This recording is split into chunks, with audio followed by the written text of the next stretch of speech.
All right, good morning, everyone, and welcome to Reimagining Impact, the issue shaping the nonprofit sector. The mission of the Imagine Awards is threefold. Our goal is to shine a light on the nonprofit sector, to foster collaboration within the sector, and to provide education. Today is about all of those. I'm Ken Cerini, and I'm thrilled to be moderating today's conversation featuring some truly inspiring nonprofit leaders and New York City Imagine Award winners.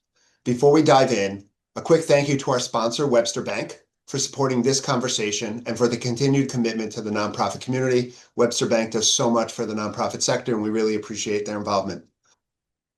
Today's discussion is about what's really happening on the ground right now. We'll be talking about fundraising and donor behavior, leadership and governance, financial sustainability, technology and AI, and the broader economic pressures shaping nonprofit work in New York City. This isn't theory. These are leaders doing the work every day, and I'm excited for you to hear directly from them. Let me introduce our panelists. We have our Innovation Award winner, Anthos Home, represented by Dwayne Bussue-Herbert, Vice President of Tenant Coordination. Thank you, Dwayne. Our Arts and Culture Award winner, Building Beats, represented by Samuel Lee, who's the program lead over there. Our DEIA Award winner, Special Olympics New York, represented by Diane Colonna, Vice President, Downstate Operations.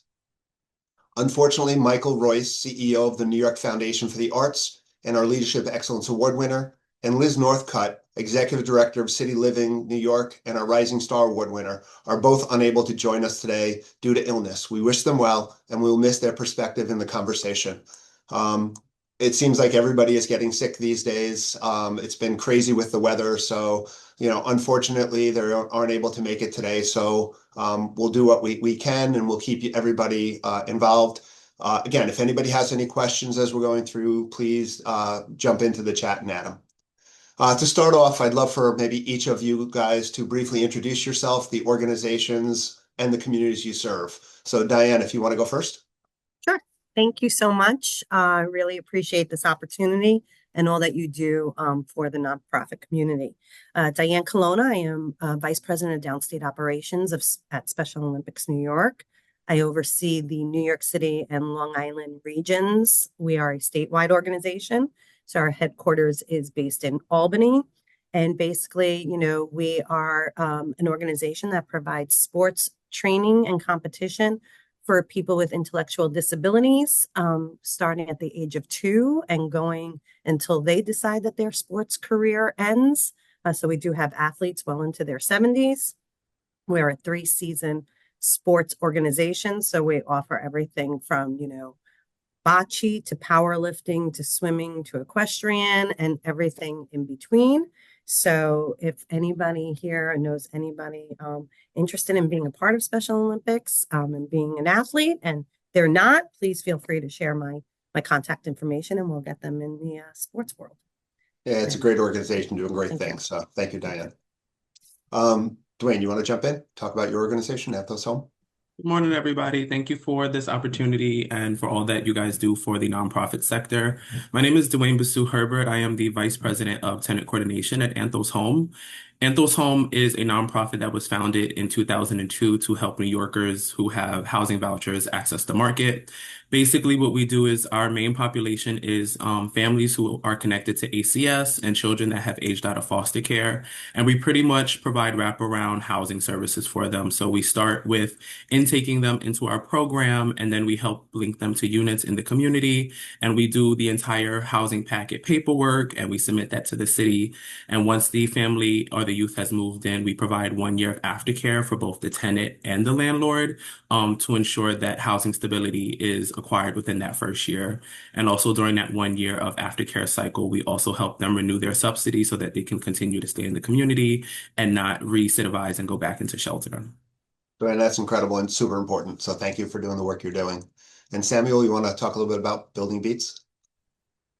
For sure. Good morning, everyone, and thank you again for this opportunity.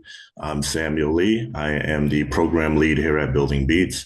Building Beats is a nonprofit organization that focuses on music education through music production, podcasting, DJing, and also music coding. We are based in the Greenpoint section of Brooklyn. We also do some work in LA as well. My role is the program leader of our mentorship program for ages 16 to 24, which offers career development, workforce readiness, and really just breaking the doors down to the music industry for our young people. That's super cool. Love it. So let's kind of dive into some of these questions and we'll see where this conversation takes us. So Diane, maybe we can start with you. Many nonprofits are being asked to do more with less. How are you balancing mission impact with financial sustainability and staff capability? I mean, we're hearing all more and more that, resources are getting thin. There's cutbacks everywhere. So how do you, and there's an increase in need. So how do you kind of balance all of that? Yeah, great. Thank you. No pressure starting with me. So great, Ken. I appreciate it. You're the first one on, so. There you go. I think every non-for-profit going through the same, right? There's more competition. Everybody wants more, but the funding is definitely limited. I think, for us, I really think that we're a different we're kind of fortunate in the sense that we're slightly different. We are, we're Special Olympics New York, right? So it's kind of something that's an amazing product, and I hate to use that word, but I'm going to have to. Our athletes are just amazing human beings. So that in itself kind of helps with the need, because we're providing something that you're seeing that instant gratification of seeing change. So I think that that's something that we're able to provide to our sponsors and our donors is we're inviting them to be a part of it. We're inviting them into the organization. We're not just asking them for their money. We're asking them to be a part of it. So I think that that's where that helps. As far as staffing goes, our staff is just incredibly passionate about the work that they do. It seems amazing to me that every single person that works for this organization loves what they do. So I think it starts, a lot of times people come here thinking we're a sports organization, so they have a sports degree or whatever the case may be. But the bottom line is we're an organization that is really changing lives every day. And it goes back to that instant gratification. So it's a hard question to answer when I'm doing it from Special Olympics, but I basically just think it's really sticking to your mission. And, if you believe in your mission, and the people who are working with you believe in your mission, it's easy to kind of get that mission out there, and then just providing those donors with the opportunity to be a part of it, and really making sure that you're delivering on the things that they're asking for. So just really staying mission driven and making sure your mission is something that people are gonna want to be a part of. So that's great, and there's a couple parts of that answer that I'd like to explore more. I'm going to save that, and we'll talk about that a little bit more Sure. in a minute. Samuel, do you want to jump in and maybe talk a little bit about trying to do more with less within your organization? Yes. Yeah, this one speaks dear to me because we are a small team at Building Beats, and you always have to get very scrappy, as we say, with the resources. Yeah, we're a small team, and I think, nonprofits are facing some serious times right now with just trying to make the resources stretch as best as you can. Some of the thinking that we do at Building Beats is really just honing in on our programming by analyzing what we do well, instead of always expanding things, and building out new ideas. It's really honing in on what you do well so that you're able to sustain those programs for the future, because the impact is what's important. Like, how are we supporting the young people? How are we getting them from point A to point B to C to so on and so forth?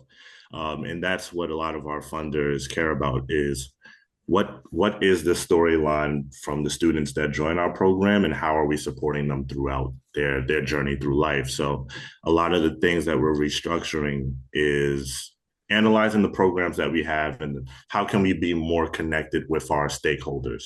We do a lot of school programming. Outside of that, there's extracurricular programming that I lead in my sector of work. How can we introduce the students to what I do in the schools so that if they do want to pursue more careers in the music industry, they have a pipeline to that. They know Building Beats just wasn't at my school for one semester, I can continue on through this other program. So we can continue to funnel those students in and provide that support to them so that they know that we're still there for them. Again, this is great. There's so many paths that we can go down here. Dwayne, you want to add anything to this, or should I jump into the next question? Because Anthos Home is a provider for housing and housing navigation services, we are faced with the ever-changing landscape of the rent and how New York City operates. So with our staff, we've had to look at how to restructure the current staff that we have in our portfolio. So what we currently did is we're trying to use staff to the best of their capabilities to do as much as they can do when they can do it. And to do that, what we've tried to do is ensure that we have a hybrid work model, which allows for the staff to come in about 2 days a week. And then the remaining 3 days, they're actually in the field actively working with the participants in the program. The department that I oversee, the tenant coordination team, they are actively in the field about 3-4 days a week, taking participants on unit viewings.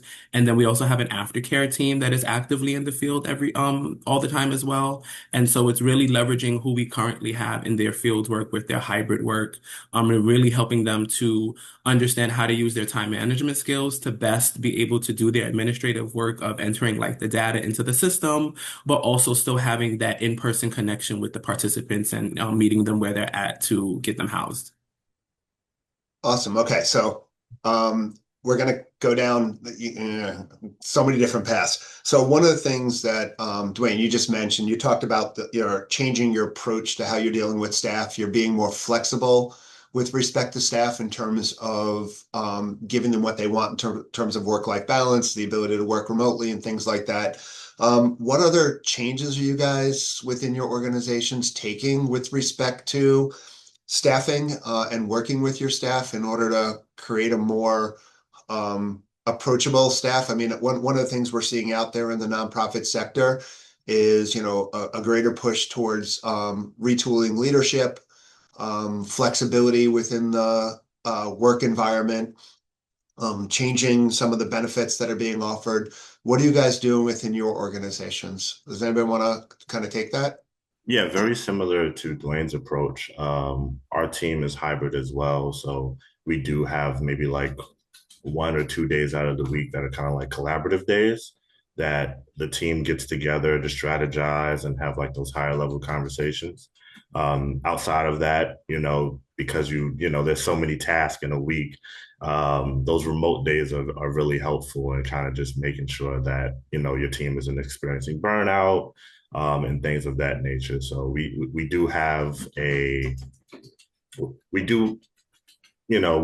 flexible with the scheduling and how people work on a day-to-day. Yeah, I mean, Dwayne, one of the things you also said is, a lot of the issues that nonprofit organizations have from a staffing perspective is a lot of organizations, their staff are boots on the ground, right? They need to be on site, need to be present.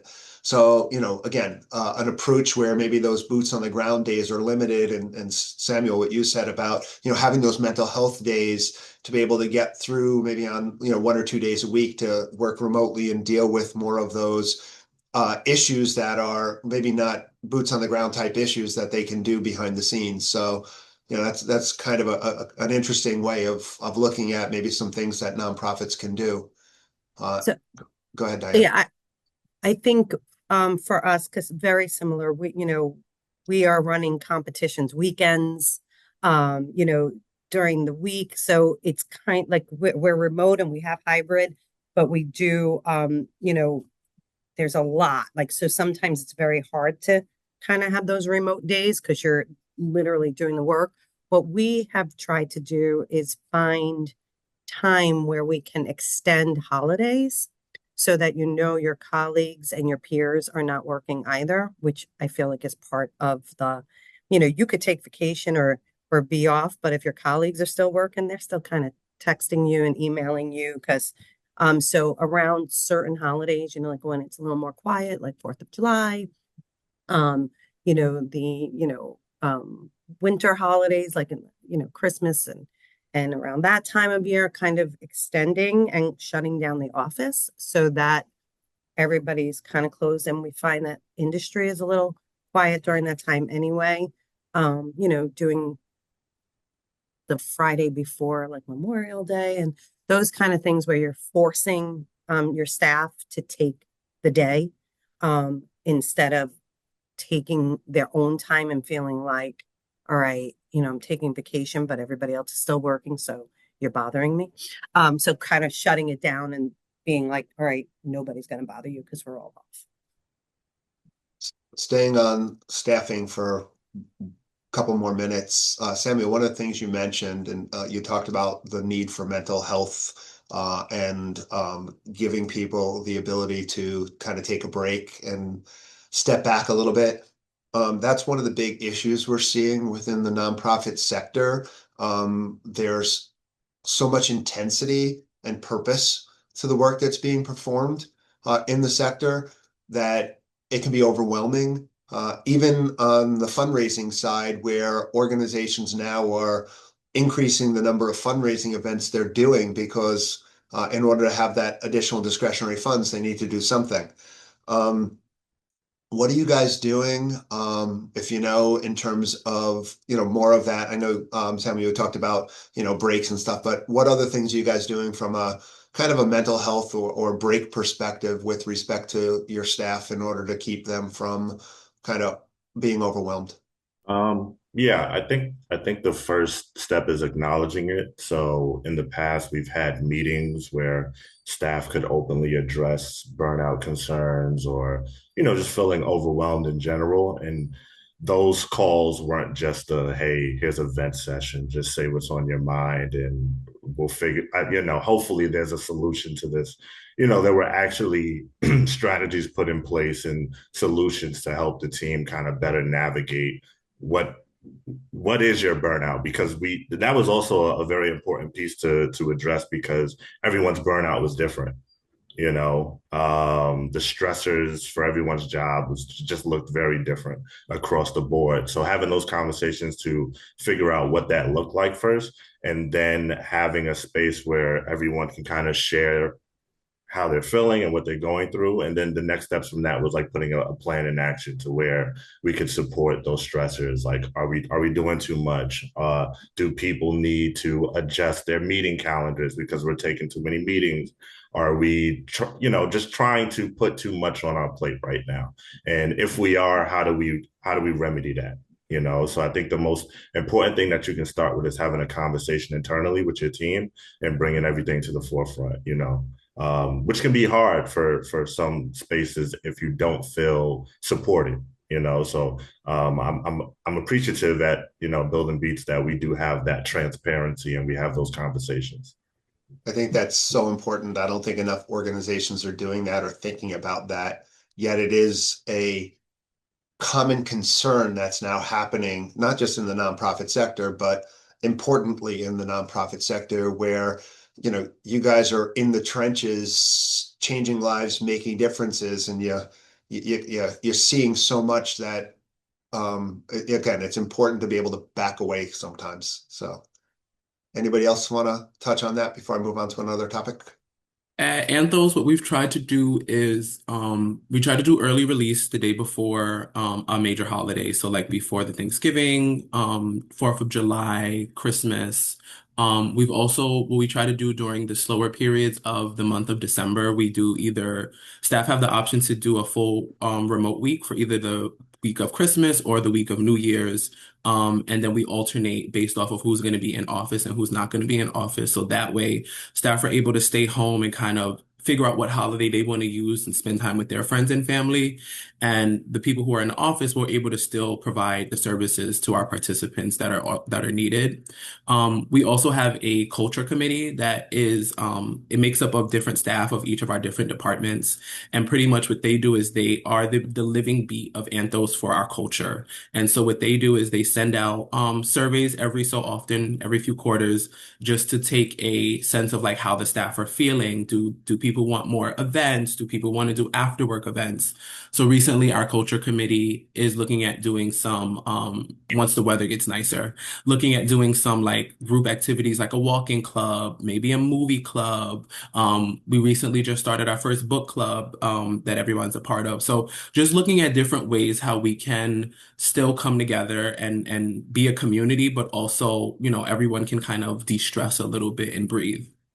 I love the whole idea of a culture committee. That's so cool. So that's great. One of the other things, I'm going to stay on staffing one more minute here. One of the other things that, from a nonprofit sector perspective, nonprofit organizations tend to have slightly higher turnover than for-profit businesses. Some of that is because of pay.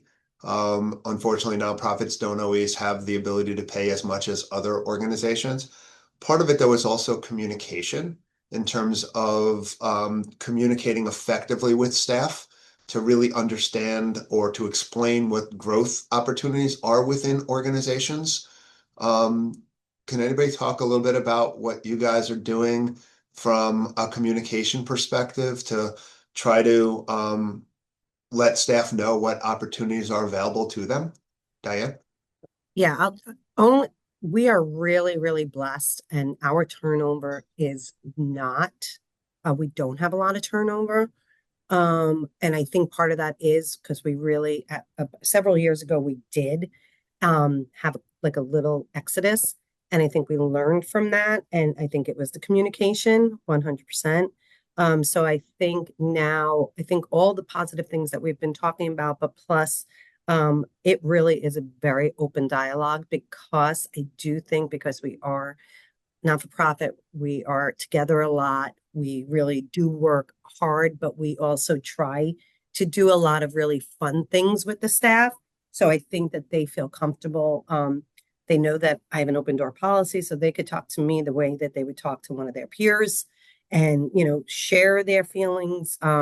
Our CEO makes herself readily available to speak to the staff and hear like concerns. We do it on our all staff call, which we have once a month, like kind of like a moment in time, like what is out there. And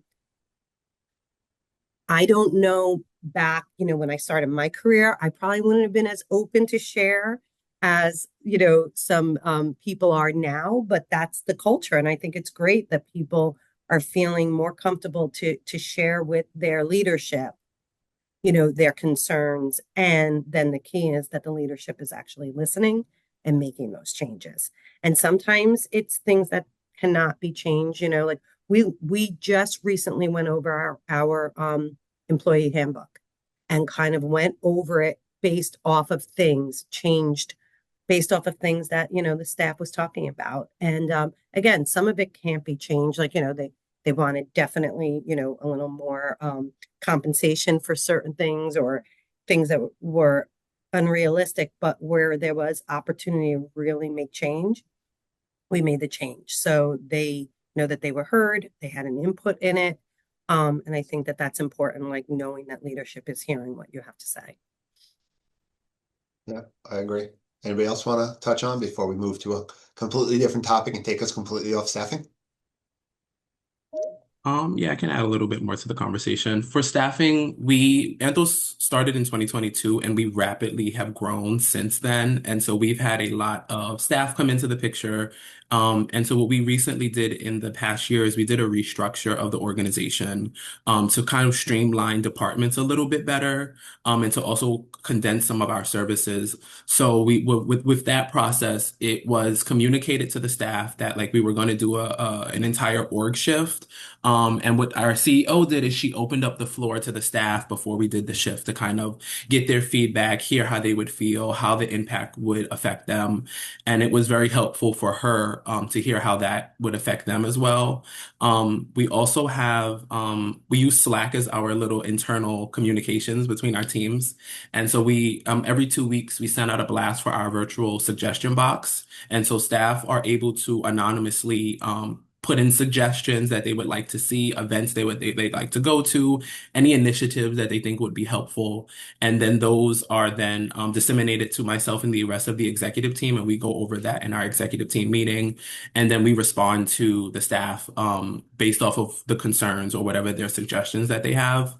And then we also have every other month, we do a town hall for our staff, and we have a Ask the CEO corner questions. So she's also very interactive with the staff, and the staff are able to ask her questions regarding about either our services, any new initiatives that we're taking on. And the staff find it very helpful to hear from the CEO because they feel like they always want to hear from the person who's leading the organization. And she tries to keep herself entangled with the staff and tries to keep everybody updated on any of our new projects and things like that. I love the fact you guys have that from most of you, or all of you, the openness in terms of that communication with the staff and the ability for staff to kind of communicate up to management. That's very, very important for staff to be able to feel like they're heard and they're making a difference within the organization which they work. That's what helps to tie people to an organization. That's what helps to keep people at an organization. All right, so we're gonna completely shift gears. So a couple of you in your kind of opening remarks talked about storytelling and the importance of storytelling. And, they also, I think, Diane, you talked about, kind of letting them, your constituents behind the scenes so they can see what's happening behind the scenes. We're getting more and more to a point where, from a donor retention perspective, we need to not just create new donors, but we need to retain the donors we have. And donor retention levels are very low. Less than 50% of individuals who donate to an organization donate a second time. And then people who have donated a second time, only about 60% of them continue to donate to an organization. So what are you guys doing in order to kind of open up your organization, tell your story, and kind of talk about impact that you're having overall? Kind of grab that. Yeah, I mean, I think it's just it is what it is. The person who's living it can tell the story better. So as passionate as our staff is and everything that we're doing, it is the athletes and the families that we are servicing that can tell how Special Olympics changed their life. And it did, and it does. And I think that that's it. And every opportunity that we get to do that, I think is better. Even in a situation like this, like I'd love to have an athlete right here, right now, telling you all that, like that it's their story. So, if we make sure that our website, our social media, all of anything that has to do with any of our events, that there's always athlete presence, that athletes are there. At our New York City Real Estate and Construction Gala, we invite athletes to be at the event. They are greeting our hosts, our guests. They're giving out medals. They're making sure there's that connection. But then at every one of our fundraising events, an athlete or a parent or a coach, those are the three, those are the trifecta of Special Olympics. They're the ones who are speaking. They're the ones who are telling their story. And they're the ones who are kind of making the ask. So even with, partnerships, we have an incredible partnership with Jersey Mike's, and in the month of March, it's the month of giving. And on March 25th, it's, anybody who goes to a Jersey Mike's that day, if you buy a Jersey Mike's sandwich on March 25th, 100% of that donation goes to Special Olympics. But we'll have athletes in the stores, and they'll be the ones who will be greeting people and, really. And we offer, we have a thing called our athlete leadership, where we then bring in professionals to help our athletes tell their stories. So I think investing in the people who can be a part of the story, and making sure that they can tell the story, because if they're not telling the right story, then it's not great. But, so really investing in our constituents, our people that we're serving, so that they could go out and speak about the benefits that they get from the organization, I think is key. Yeah, I mean, if you ever watch any reality TV shows, one of the things they do within those reality TV shows, and I don't know, we go from Special Olympics to reality TV, but some of the things they do in the reality TV shows is they give you the backstory of the people who are part of it. And they do that for a reason. They want you to be engaged. They want you to be connected with the individuals. So I think that's important, Diane, and I think that's great. Anybody else want to talk a little bit about storytelling? So at Anthos, we recently, in the fall, we just launched our Speakers Bureau. And so basically it is, it's about 20 of our past participants that have gone through the entire Anthos Home process from intake and enrollment all the way up to finding a unit and now are in aftercare in their first year. And so what we've done is we've created the Speakers Bureau along with our communications department that helps the participants tell their story in their own words, in their way. And so right now we have about like 7 young people who came from ACS foster care, and we have about 3 to 5 ACS families that are in the Speakers Bureau. Recently, this past week, actually, we just had a all-staff meeting, and two members of the Speakers Bureau came to the all-staff meeting and actually spoke to the staff. And we wanted them to come to speak to the staff because we wanted to remind everybody of the reason why we do this work every day, why we get up and do this work. And it was very powerful to hear their story from their mouths, the way they want to tell it. And oftentimes what we found is that like most people want to harp on the bad parts of their story or the harder parts of their story. So what we really tried to do with our Speakers Bureau is really have them see the good has happened to them and not the bad. And so it's been really helpful for them to come to our staff meetings. We recently also had a participant come to one of our ACS meetings, our Child Protective Service meetings with the Commissioner of New York, which was very nice for him to hear from an actual participant about how they went through the process and how now that they've had an apartment, they are now stable and they're able to work on some other goals. And then recently we just had a small piece in News 12. It was about a mother who's also on our Speakers Bureau who recently just got housed. And she is just kind of explaining her story, how Anthos helped her find a unit and find a new home, and how now she's able to work on her next goal of going back to school as well as becoming a foster mother. So I think it's very important that organizations establish a way for the people who we service to speak, to tell their story, because I feel like coming from them, that is the most powerful way to tell their story than us always being the one to tell it. Yeah, I think it's important too. I mean, think about the fact that we're dealing with a high level of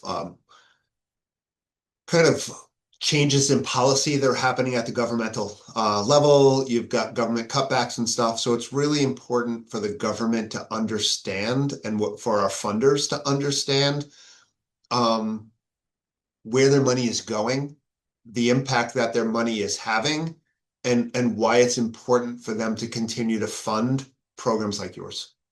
Samuel? Yeah, I'll just add at Building Beats, I'm on the programming side, so I work pretty closely with the development team, just kind of having some time to talk about, our funders and our donors and, who do we want to invite to some upcoming workshops? What does the schedule look like? Because we want them to see the work, essentially. We want them to be able to meet the youth, ask questions, and kind of just see how engaged the students are and how passionate they are about creating, talking about their future goals and their passions. So we do a lot of that. A lot of the events that we host, we have an annual fundraiser called Donuts Are Forever, which is like a tribute to Jay Dilla, which is a legendary music producer. And we not only do we have staff that comes and like helps with the event, we also use it as a way to amplify our students too. So we have them not even just help with the event. Sometimes they'll get a set in the event. Maybe they're DJing as an opener or performing, and that's a great opportunity for our funders too, to come and see them showcasing their talents, being in that room with a lot of the people in our network and able to have those conversations. So and also amplifying our story across our media too. I remember one of my former colleagues always saying to me, you had a great workshop, but who knows about it, you know? So always being able to tell the story. If you're capturing those moments, don't just save it in a Google Drive, you know, let's get some content out.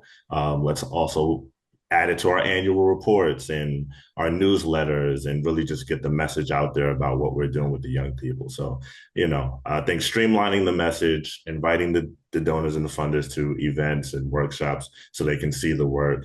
And yeah, again, taking a step back when those moments happen because you want the youth or you want your participants to be able to share their story and from it not always to come from you.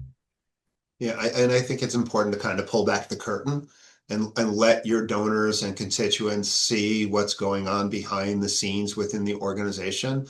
That only helps to endear your donors and to the work that you're performing and give everybody a better understanding of the impact that you're having. So speaking of impact, you know, it's great to have that story and that tender moment or touchy-feely component of things, but we also need to show impact from a lives touched or impact on the community or whatever. How are you guys measuring impact, and what are you doing from or how are you getting that messaging out? So Right? at Anthos, we have our communications and development team that pretty much is in charge of all of our like social media, as well as like updating any of our websites and out-facing information. So what we try to do is, one thing we do in the office is we have a bunch of TVs in the office that have our metrics on the TV screen. So the staff are able to come in and actually see like, oh, this is how many people we've placed so far this fiscal year. This is where we're at with how many families we have in our aftercare program.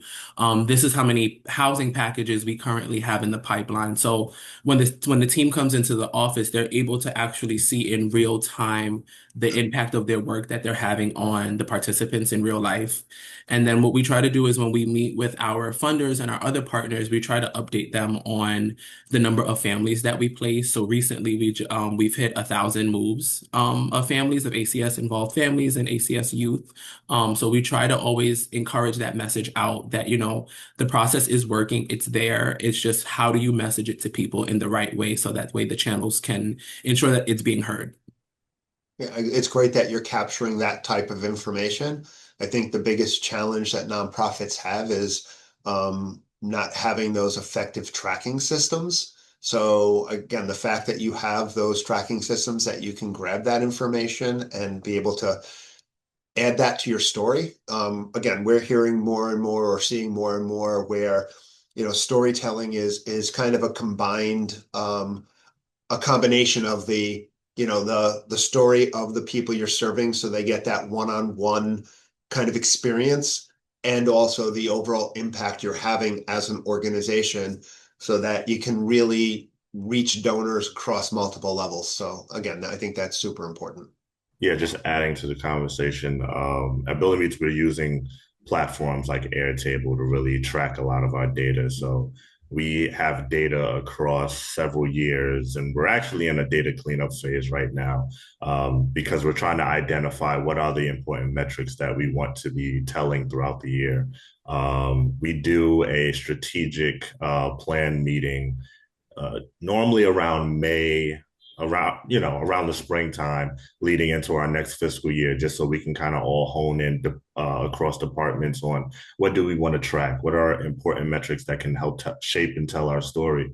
But yeah, a lot of that data right now is living in platforms like Airtable, but we're currently going through a whole data cleanse to kind of just see what we want to tell and how can we pull those numbers effectively so that we can kind of share those with the greater world. That's awesome. That's definitely awesome. All right, so let's kind of maybe go back a little bit more on script. So what is the biggest challenge your organization is facing in New York City right now? And how has your leadership approach had to evolve to meet it? So Diane, do you want to kind of jump on that one? Sure. So for us, probably the biggest challenge is really, I think, you know, what we're just talking about, finding and, you know, sustaining our donors. And it's so competitive in New York City. You know, as a statewide organization, there are things that some of my colleagues are doing in, you know, the Buffalo or Syracuse area that is so, they're like, wow, how come you can't do that? I'm like, because it's New York City, right? Like, so I don't think that people sometimes understand the competition in New York City. It doesn't matter like if your organizations are different or, you know, if you just, I mean, so many wonderful health organizations out there, you know, how many organizations have the word cancer in it? How many, you know, where people think that they're giving to you, but they're giving to somebody else. So I think it's that competition. And I think, you know, for us, I think, you know, myself and our CEO, we're just trying to listen and just getting out there and speaking to people. And I think it's everything you're hitting on, Ken. It's telling the story, not us telling the story, but having our athletes tell the story and just making sure that we're also providing opportunities for people to see it then themselves. And I think that that's the key. For us, it's very important that we're bringing our supporters into what we're doing because that's the only way they're going to stay. They're going to come back. They're going to tell their friends. So going back to that whole tracking, it's hard to do some of that tracking because we always say if we have, you know, an organization that comes out and sponsors our event and then they are doing, you know, volunteer engagement, you know, so employee engagement, they're bringing their employees out to be a part of it. And then those people are going home and telling their family at dinner, what an incredible day I had with, you know, these these athletes from Special Olympics New York. And then they're going to their school and saying, hey, we should get involved in Special Olympics. So it's that whole, like, you know, Fabergé, tell two friends and I'll tell two friends. But it's getting the people involved. So the competition is getting to them. And listening. So I think that that's the key. So I just really think, you know, our leadership, we are figuring out ways to get the people involved. And that's a step back, like, right? Like as leadership, you have to be willing to take that step back and letting people kind of come into your world and do things. And then you have to listen to their complaints and see what they want. But that's what we have to do is because it's competitive out there. There's a lot of great organizations all looking for the same thing.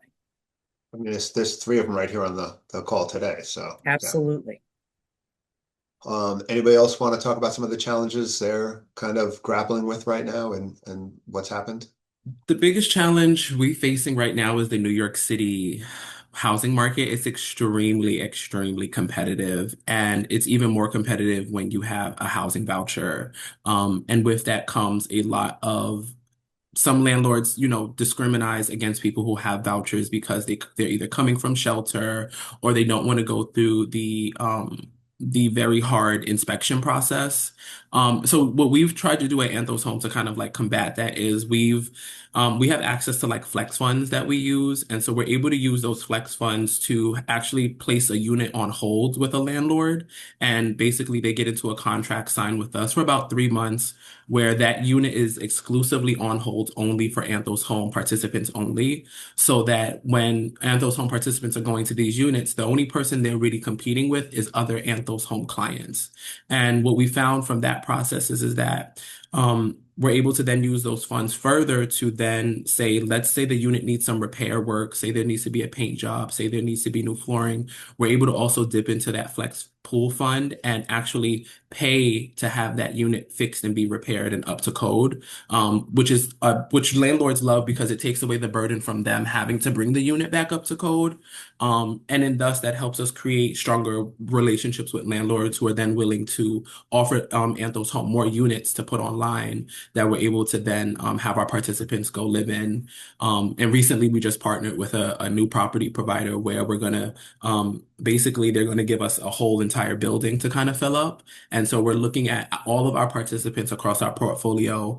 We're going to have from studios all the way to 3 bedrooms, and they're only going to be for Anthos Home clients. So I think being able to use your funds the way you can to really face the challenges is something I think Anthos has been very strategic at. This is the first time I've seen a nonprofit actually use their own funds to place units on hold to help landlords bring it back up to repair. And I think that's why we've had such great work in the community that we've had, and why why we see more landlords wanting to work with us and other fundraising people who want to see this actually be a real thing. Because the hardest thing in New York City is there are a lot of vacant units. About 2 years ago, a report came out that there were about 10,000 affordable housing units that are vacant within the city because the landlords don't have enough funds to bring them up to code. So Anthos Home is really trying to help combat that by looking at how we can use those flex funds to secure those units and really bring people out of homelessness and poverty. That's awesome. I love the adaptability and the fact that you guys are thinking outside the box in terms of trying to figure out ways to meet the mission of the organization and not do it in a traditional way. So that's awesome. Samuel, what leadership lessons have you learned in the past year that you wish you had known earlier? Yeah, I'm thinking deeply on that one. I think in my leadership growth, some things that stand out to me is you don't need to know everything, meaning that certain aspects of my growth journey, I've had to be super uncomfortable. Super uncomfortable for my growth, essentially, to where I'm trying to figure out how to phrase it. I know what I want to say. I'm sorry to maybe make come you back to super me. uncomfortable now. Yeah, maybe come back to me so I can put this together Okay. for you, right? No, that's fine. Look, I mean, part of the thing we're seeing from a leadership perspective is, organizations or leaders need to kind of retool themselves today. A lot of leaders learn from generations above them, and the tools that were pushed down from the people who were the past leaders are not necessarily the tools that are going to be effective today in leading the new generation of workforce, leading the new generation of the future leaders of your organizations. So it's put a lot of pressure on organizations to kind of retool the leadership and rethink how leadership is done. And based on some of the discussion we've already had, it seems like, the organizations that you guys are all involved in are kind of looking at things a lot differently and taking into consideration more of the needs of the individuals and listening. I mean, I think, today's leaders need to be more empathetic than they've ever been before. They need to listen more. They need to train and educate more. So, there's a lot of changes that are happening in leadership style. How I learned to be a leader would not work in today's marketplace. So I don't know if anybody wants to add to that. Otherwise, I'll jump into something different. So stepping into at Anthos Home, this is my first executive role in my career. So I'm very excited to have this opportunity. But what I've learned is that I stepped into an already established team. And so for me, the most important step was to listen more than to speak. So when I first joined, I took a lot of time to just understand the organization and the team's history, the dynamics, and the different perspectives that are currently within the organization. Because I lead the tenant coordination team, my biggest thing is I wanted to build trust with the team, and I wanted to make sure that there was like an open communication channel. So before I made any executive changes within my portfolio, I kind of just took the time to kind of really know the team, really get to know the staff, hear them out, hear their story. One thing that I really like to do when I step into any new leadership position is I always like to ask people, what are your expectations of me as a leader? Because I think often as leaders, we always say to staff, what do we expect of them? But we never ask them, what do they expect of us? So I like to ask each of my staff under my portfolio, what are their expectations of me to lead this portfolio? So I can understand the expectations that they have of me and how they want me to either lead them individually, but also how to lead the team. And what I found very helpful, when I came to Anthos Home, we did like a 1 or 2 day leadership dynamics training. And what was so nice about it is that we got to learn about each individual executive's leadership style and how we have a very robust team of different leaders who have different leadership styles. And we learned how to communicate with each other based off of our leadership styles, how some of us may be more data driven, while some of us are more empathetic and storytelling. And it's nice to see that when you have a team of different leaders that have different leadership skills, how do you weigh those strengths and those weaknesses against each other to really build a good foundation for a leadership team that can help not only the staff achieve the metrics that we have to do contractually, but also make people feel the passion and want to come and do this work every day. I mean, the good part is that if you get to see that and understand that at the leadership level, you also then get to understand how to better lead the individuals that you work with, because they're going to have different styles too.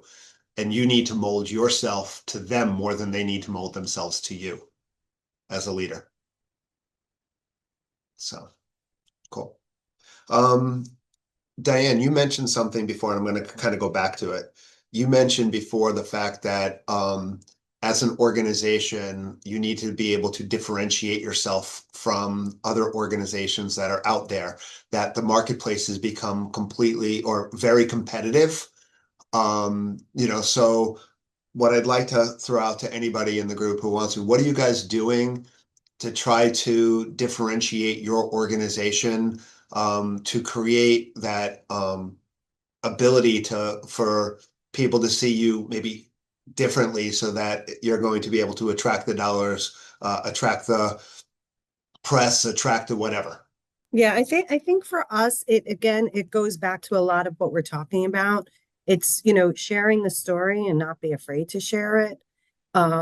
And sometimes even sharing, like, maybe it's not always a good story, but you got to share it. And showing really what is happening and how the help and the support that you're getting from the community and corporation, that it is changing the lives of people, or whatever whatever your non-for-profit is. It might be for animals or whatever, but literally that it is working, and that the only reason why it's working is because we're doing it together, and without the support it's not going to work. So to figure it out, and I think to be open-minded, while you're sharing that, and making you different, is making sure you're finding that thing that will work for everybody.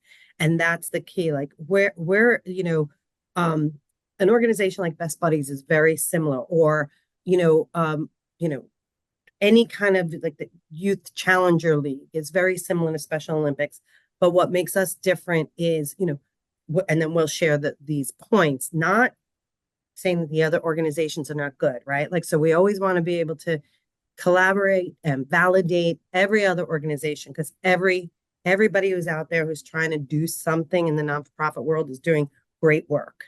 But figuring it out, like, why is Special Olympics good for you?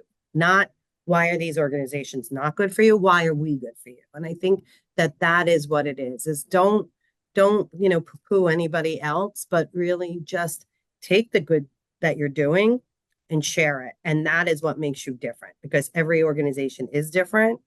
And just being able to share that story. So it's telling your story is really it. I think you hit on that earlier, and I don't even think storytelling was on the question. I didn't see that. So good for you. Anybody else want to? Samuel? Yeah, I guess in terms of what sets us apart is I feel like for Building Beats, we're just creating a different pathway for youth in the city. If you're not trying to go the college route, or maybe you're not trying to go into like a nursing job or whatever it is, if you're really interested in the creative arts career path, Building Beats is a great place for young people to come and learn those technical skills and learn more about various pathways that they can look further into. We know a lot of students come to us for music, but we also want to demystify all of the other professions that are the behind the scene mover and shakers of the industry, so that they can kind of see some other options. So we like to take a lot of our students to music venues so they can learn more about the general manager team there that helps facilitate the shows and the events that are happening. Someone that's doing lighting or the talent bookers that are booking talent, like what's that process like? How did you get into that career path? We also offer opportunities where our students are able to DJ for a lot of our partners. So they're able to take on those opportunities and lead those opportunities for themselves. So they're on the emails, they're coordinating with the client. What are the logistics? What time should I be there? What equipment do you have? So they're learning how to draft professional emails and show up on time for things and prepare themselves for various opportunities. So I think we're just really trying to provide an entry level gateway for the students to where we're going to bring you to these spaces. We also want you to put forth that initiative to where you can advocate for yourself and talk about what you want to do. Last summer, we took our students to Spotify, and one of our students had a conversation with one of their employees there about coding, and just straight up to ask the person, hey, I'm currently in college for coding. Do you mind if we hop on a couple of calls and kind of just talk more about coding? I would love to help. And that person agreed to it. And, they started an email chain and set up virtual meetings with each other. So it's really just about connecting the dots and finding opportunities for our students to, continue building their skills and their professionalism in the world too. That's awesome. There's so many different pieces you don't necessarily think about, and when they all kind of come together, that's incredible. So awesome.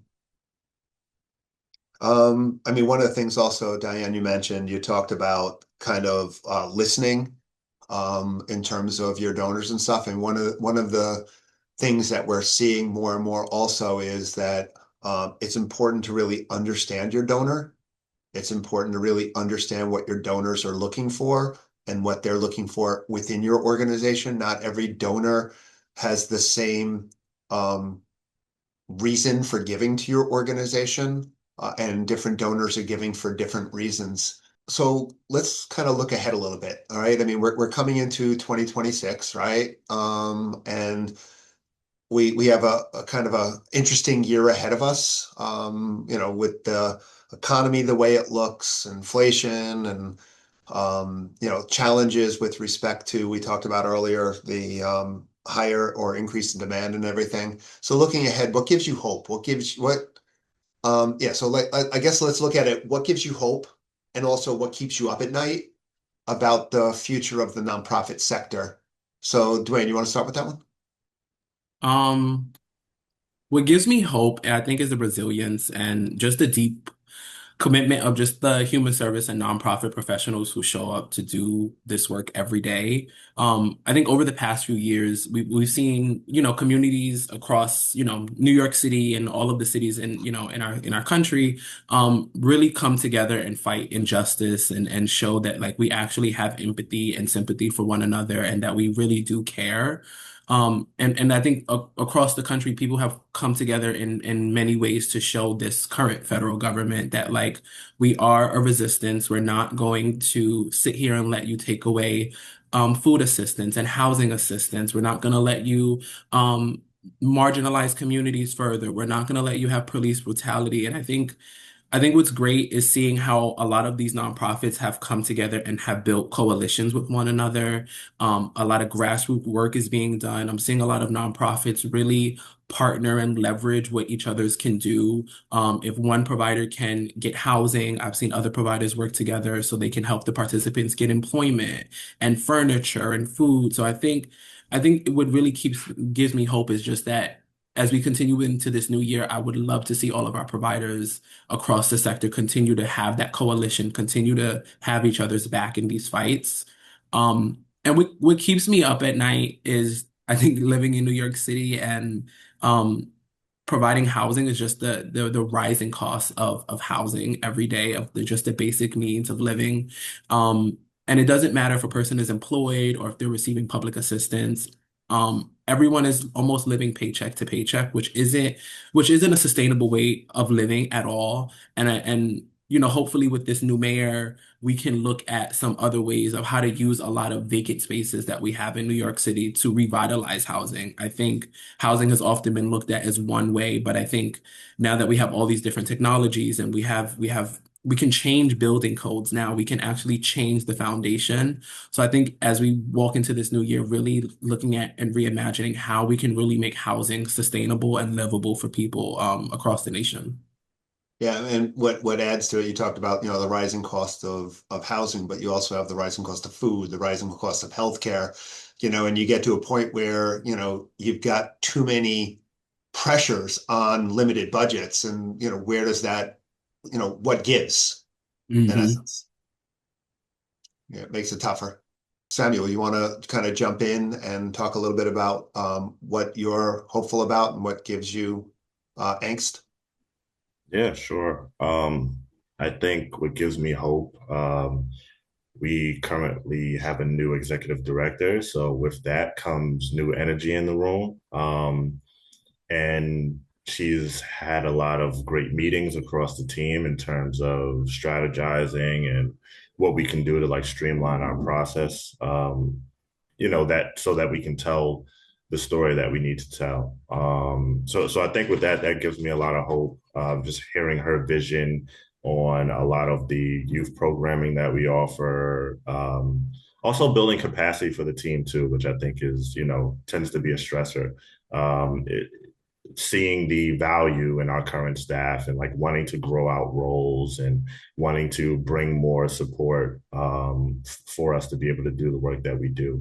Um, so yeah, that gives me a lot of hope. What keeps me up at night is really just thinking about a lot of the support areas that I don't have implemented for the youth that we serve. I think about in this line of work, like, yeah, we're creating programming and opportunities for young people, but I'm privy to a lot of conversations that young people have with me that are very sensitive topics where they're sharing things with me, and I wish I could help, but I don't have the support system in place to support them. So some days I feel like a social worker, because I'm hearing a lot of their situations, and it's really something that keeps me up at night because it lives with you, right? It's like, don't take your job at home, but it sticks with me when I hear what our young people go through and some of the challenges that they face, and I'm not able to help them to the fullest the way I would like. I can be a lending ear, but what's the next step? Like, where can I send them, or like, what can I provide for them that will actually take them to that next level of where they need that support. So yeah, I think that keeps me up at night. Is although I feel like we're doing so much, I still want to do more. For the areas that I lack. I know, Dwayne, you talked about collaboration. We'll talk about that a little bit more in a minute, but I was going to say is we got a group of people here who are listening to this. If anybody from a collaborative perspective has some ideas for Samuel in terms of ways that he can continue to provide support outside of the organization, please share with Samuel. That would be great. Diane, you want to talk a little bit about what gives you hope and what keeps you up at night? Sure. I think what gives me hope is just that we are really planning for the future. We're not, we really looked into like a 10-year strategic plan as opposed to just like what's happening tomorrow. And so really putting an effort into how we can really grow our program and make sure that we are, providing true, authentic, sports experience and training and competition for the people who need us and growing and working in the community. And I think that that's what keeps me up at night is with how can we do that, right? So because we don't want to jeopardize or make our organization anything less than what it is. So how can we grow and provide this incredible opportunity for people while struggling in competitive markets and raising money and getting out there. So I think it's, the thing that I'm most excited about is the thing that keeps me up is, how are we going to do it? So, but it's you just, when you're up at night, figure out the solution. So that's it, you know?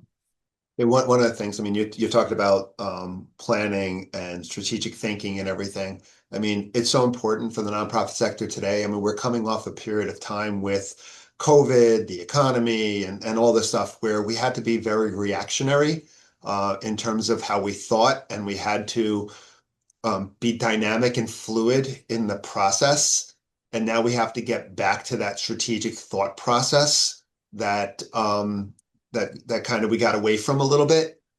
So again, I think, the fact that Special Olympics is kind of out there thinking strategically and going through a whole strategic thought process in terms of where this organization is going to go over the next decade is great. And I think that I applaud you for that.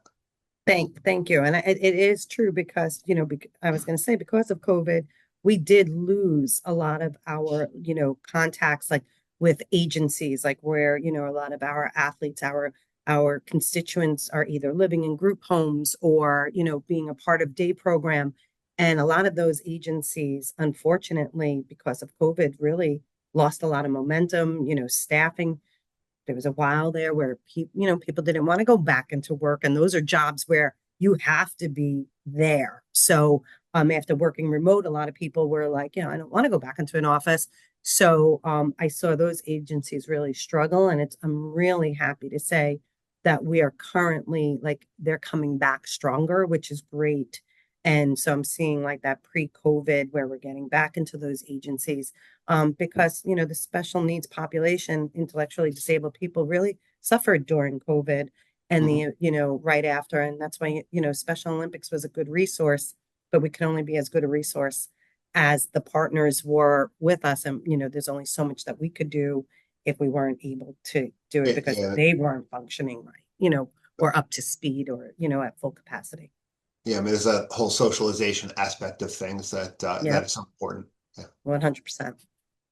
Dwayne, you mentioned a couple key points. You talked about collaboration. I told you we'd get back to that. You also talked about communities, and I think we're seeing more and more in the nonprofit sector the need to build communities, whether that be communities within your organization in terms of bringing all of the constituents, the stakeholders, everything together so that everybody's kind of thinking along the same lines with respect to an organizational community, as well as communities outside of an organization as a whole, where you're kind of collaborating with other organizations to create stronger communities for the individuals that we serve.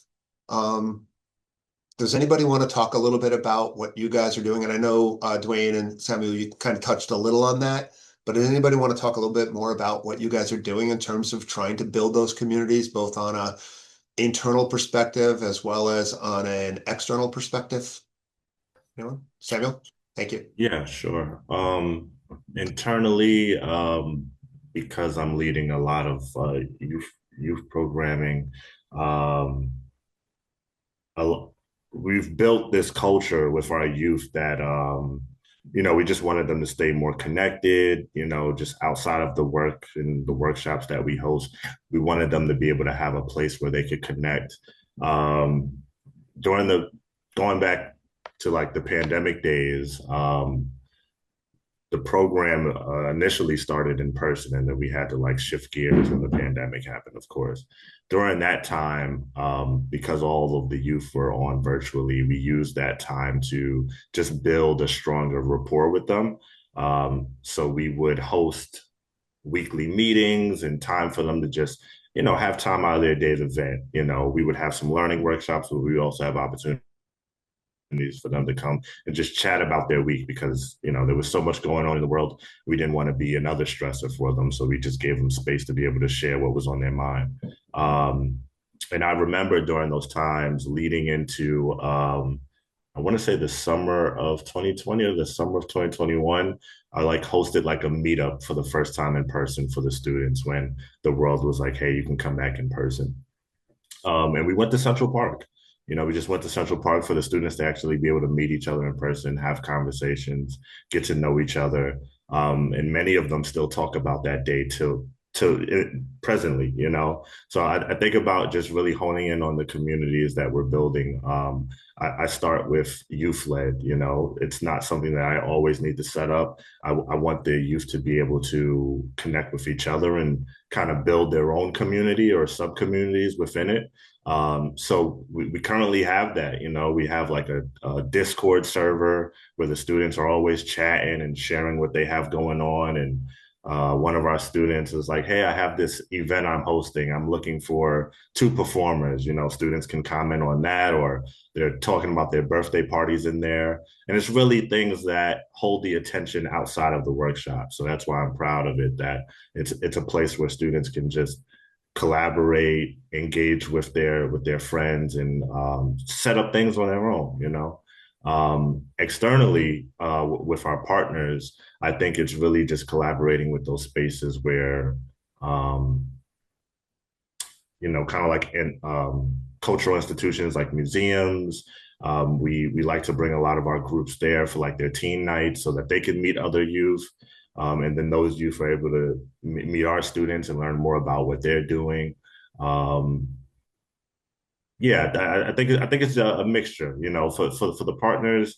It's really just cold reaching out and kind of saying like, hey, I heard about you from so and so, and I would love more information. I think it starts that way for me, and then hopefully it can develop into something that can be beneficial to both of us. One of the important ways of kind of strengthening the nonprofit sector is through that collaboration and bringing organizations together. It's kind of what we try to do with the Imagine Awards, but the more that organizations can come together, the more the organizations can learn from each other, and learn what organizations are doing, the deeper that collaboration, the deeper the communities become. Anybody else want to talk about communities or collaboration? Internally at Anthos, I mean, like I said before, we have our culture committee. So they kind of drive a lot of the culture internally. We've done little things like we've created a Slack channel for people to share pictures for about their kids. We have another one for people to share pictures about their animals.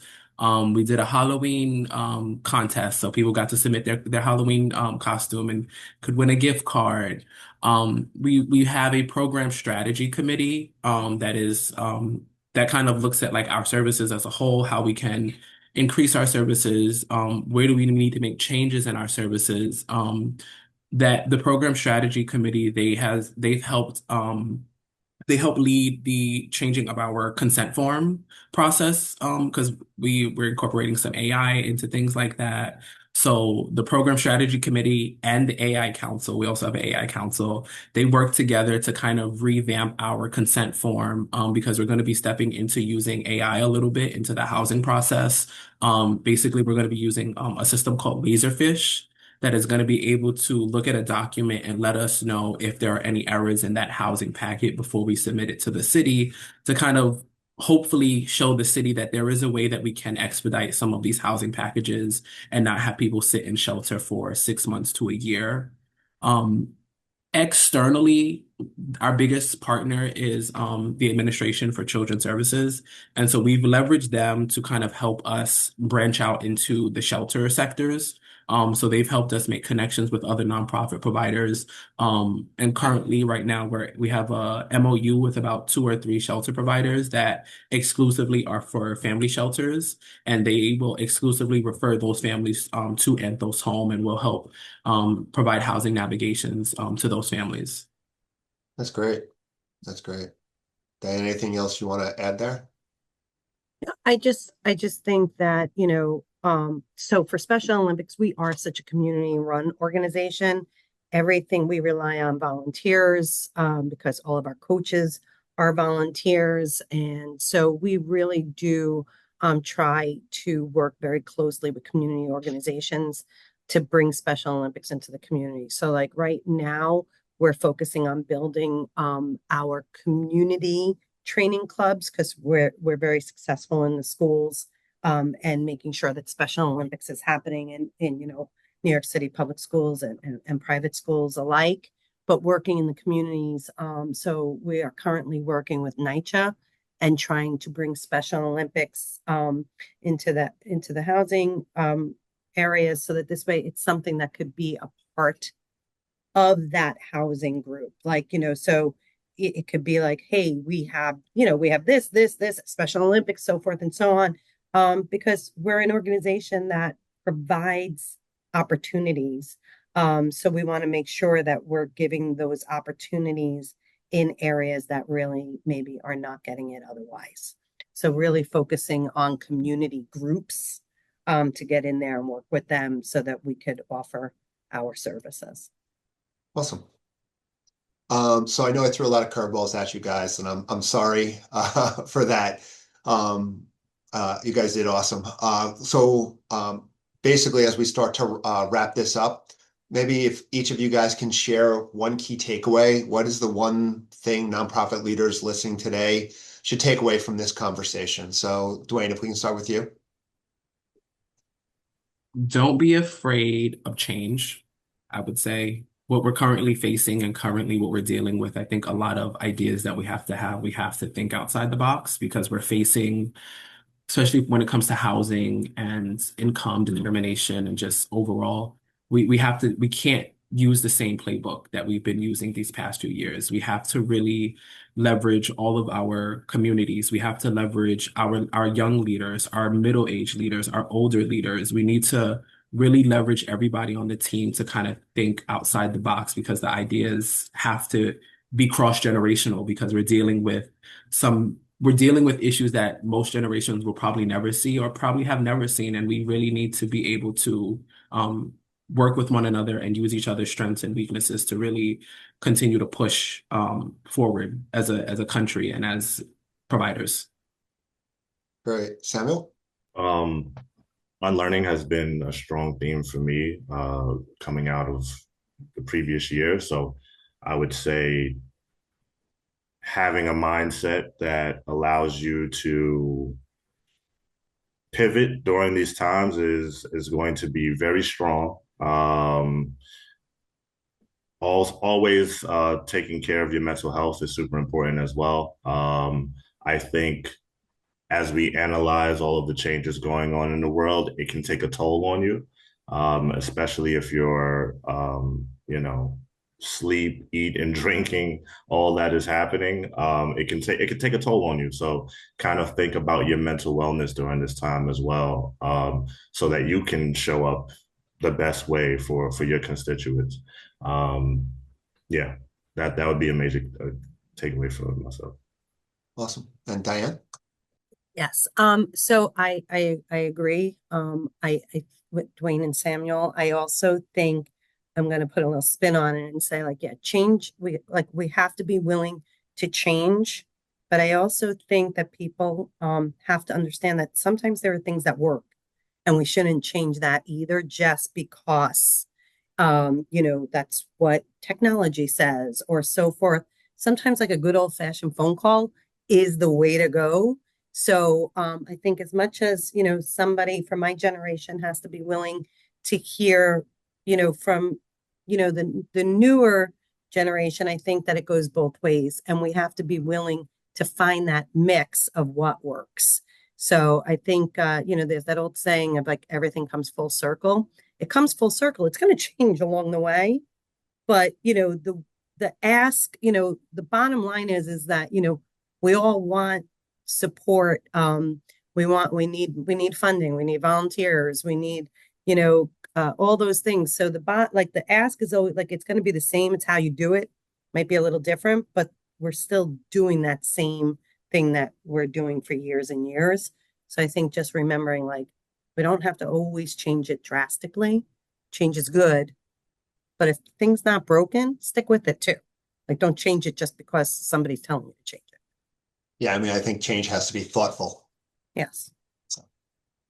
So anyway, Dwayne, Samuel, Diane, I want to thank you. Like I said, I knew I threw a lot of curveballs at you, but thank you for your honest and thoughtful conversation.